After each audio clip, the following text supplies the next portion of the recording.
दुसऱ्या दिवशी आझाद मैदानावर मराठा आंदोलकांची गर्दी। आरक्षण मिळेपर्यंत माघार नाही, आंदोलकांचा निर्धार।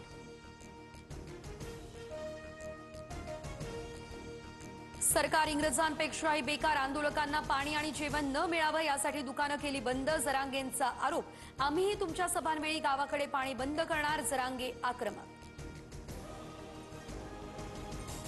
2 दिवसात आरक्षण न दिल्यास पाणीही सोडणार, आरक्षण दिल्यास मुख्यमंत्र्यांच्या वर्षा बंगल्यावर गुलाल उधळणार, मनोज जरांगे यांचं वक्तव्य।